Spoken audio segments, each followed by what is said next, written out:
le monde ici. Mohamed Koulibaly, gérant de Future Come Planet et surtout l'initiateur du festival Planète A.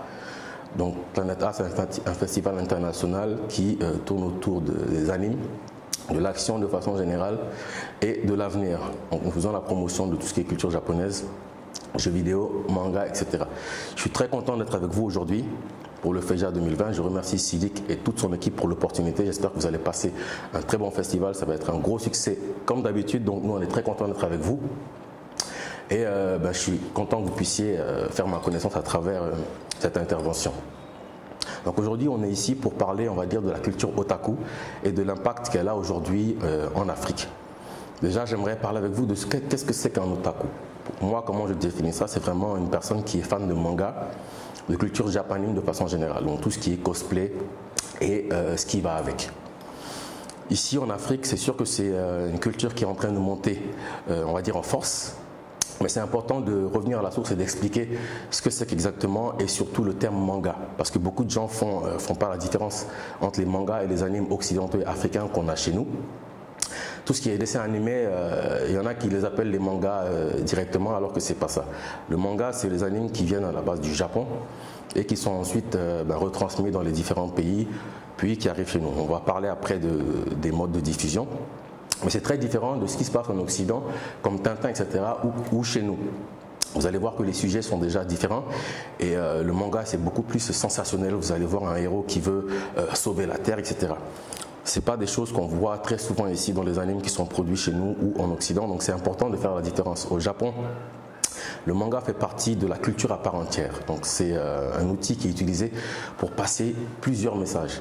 Vous savez, les Japonais sont très discrets de façon générale, très discrets, restent parfois dans leur coin, etc. Et le manga est un outil, en fait, un vecteur qui sert pour diffuser les informations. Ils utilisent les mangas pour tout et n'importe quoi. Donc même pour faire la promotion de certains médicaments, vous allez voir des affiches avec des personnages de manga qui ont le médicament dans la main. Donc c'est très important au Japon et ça fait partie de leur culture. Maintenant, ce qui est important à savoir, c'est qu'il y a différents types de mangas. Nous, on va se focaliser aujourd'hui sur différents types de mangas.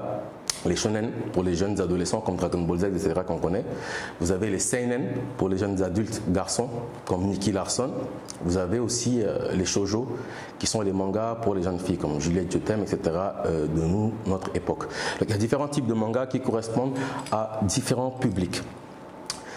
Maintenant, quand on parle de l'impact du manga ici, de la culture otaku ici en Afrique, il faut connaître un peu l'historique du mode de diffusion. Notre génération à nous, on suivait tout ça à travers le Club Dorothée, surtout dans les années 90. Le Club Dorothée, c'était une émission française à travers laquelle nous, on a découvert ces mangas-là. Parce qu'il y avait un monsieur qui s'appelait Jean-Luc Azoulay, qui est parti au Japon et qui a su créer un lien entre le Japon et la France. De telle sorte que la France soit un des pays les plus gros consommateurs de mangas aujourd'hui. Donc ce monsieur a ramené les mangas en France. Et le Club de Dorothée diffusait tous ces mangas-là. C'est là que nous, on a connu Dragon Ball Z, Sailor Moon, etc. Petit à petit, on va dire que les autorités françaises ont jugé les mangas assez violents.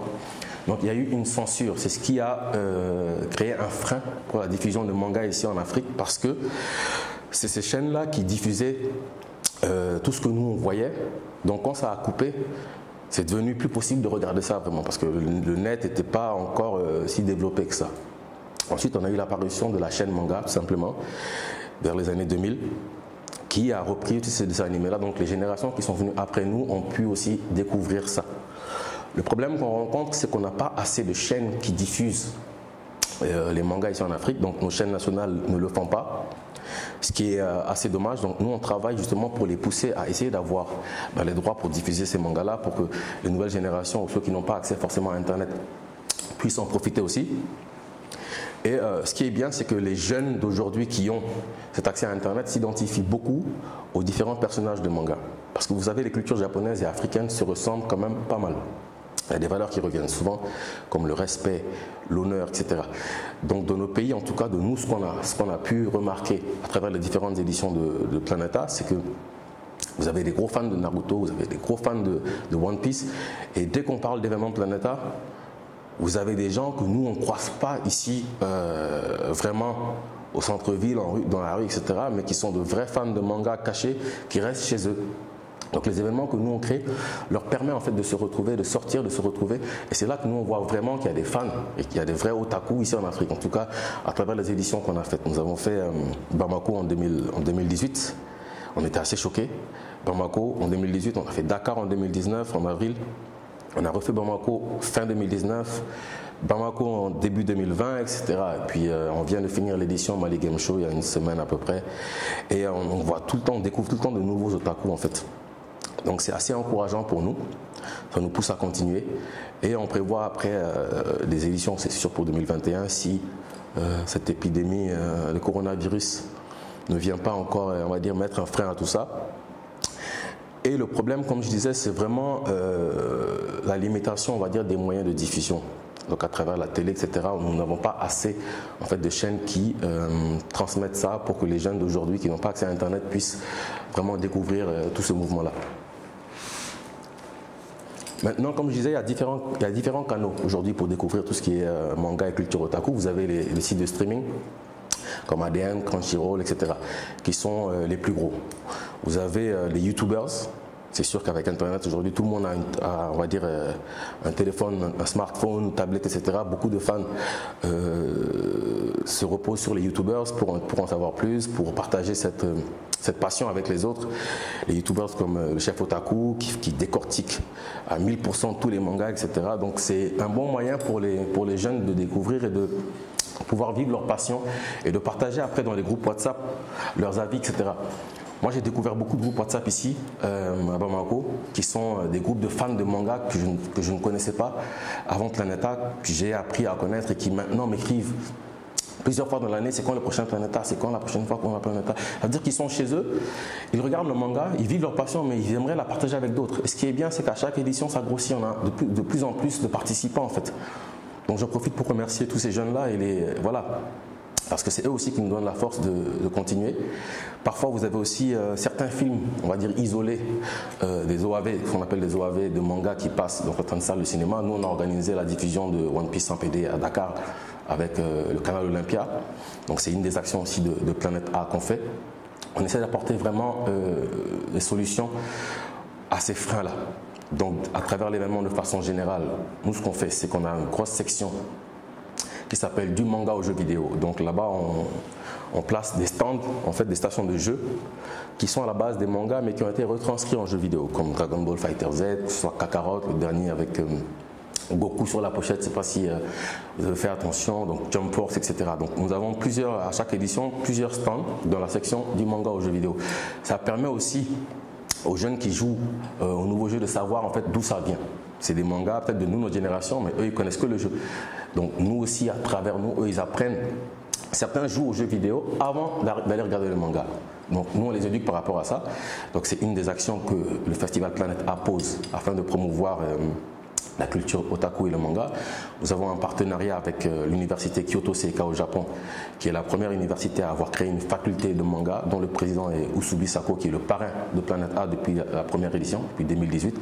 Donc nous travaillons en étroite collaboration avec eux pour créer un lien entre le Japon et l'Afrique.